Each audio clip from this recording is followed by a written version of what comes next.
வணக்கம் ஐபுவான். சின்னக்குழு கோட்டாசில் நம்ம ஜின்னாவை நாங்கள் களமிறக்கிக்கோம். இன்ஷா அல்லாஹ் அவர் வந்து வெற்றி பெறுவாங்கிற நம்பிக்கை வந்து எல்லாருக்கும் நீக்குது. இன்ஷா அல்லாஹ் அதுக்கான நம்ம முயற்சியில் நாங்கள் செய்வோம். ஒவ்வொருத்தரும் 6க்கு 5-10 ஓட்ஸுங்கிற ஒரு இதை நாம் கொண்டு வந்தால் தான் அவர் ஒரு பட்டத்துக்கு நாம் கொண்டு வரணும்.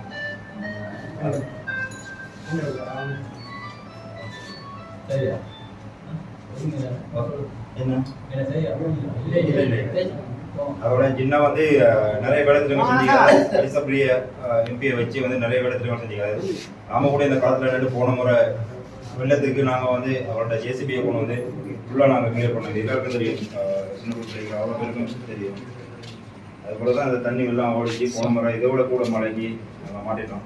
இந்த டைமில் வந்து நிறைய ஹெல்ப் பண்ணிக்கிறேன். அதே மாதிரி அவரோட ஒதுக்கீடாக இருந்தாலும் இவர் அதுக்குள்ள அதில் தலை போட்டு இவர தொகுதிக்கு இவர பொட்டாசைக்கிண்டு நிறைய விஷயங்களை கொண்டு வைக்கிறார். அதே மாதிரி ரக்குத்தம் ஆகிக்கலும் அரிசி சாமான் ஆகிக்கலும் இது என்ன வேண்டாலும் அவரை கொடுக்குறத கொண்டு வந்து இவர் ஆள் கொண்டு போய் அந்த சாமானை எடுத்துக்கிட்டு வரணும். சும்மா கொண்டு தர மாட்டார். ஒரு எம்பி இருந்தால் கூட நாங்கள் யாசரி கேட்டால் தானே அவங்களும் தருவாங்க.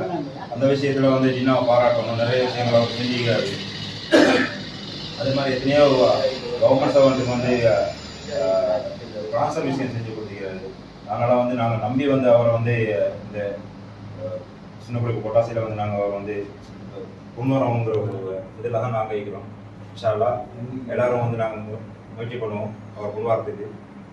பெருசாக அவரை பற்றி சொல்கிறதுக்கு மற்ற அரசியல்வாதிகள் மாதிரி வந்து 15-20 வருஷம் ஒரு சபையிலையும் இயற்கையில் எதுவுமே இல்லாமல் தான் இதை வந்து செஞ்சார். ஒரு சாதாரண ஒரு கவர்மெண்ட் சர்வனாக இருந்து தான் இதை செஞ்சுக்கிறாரு.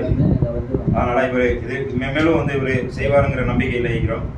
அவர் வந்து ஜாதி மதம் பார்க்காம நிறைய பேருக்கு விஷயங்கள் செஞ்சு கொடுத்துக்கிறாரு. எதுவாக இருந்தாலும் அதே மாதிரி நாங்கள் அவரை வெள்ள வைப்போங்கிற ஒரு இதோட நான் இந்த சிறிய உரையை முடிச்சுக்கிறோம்.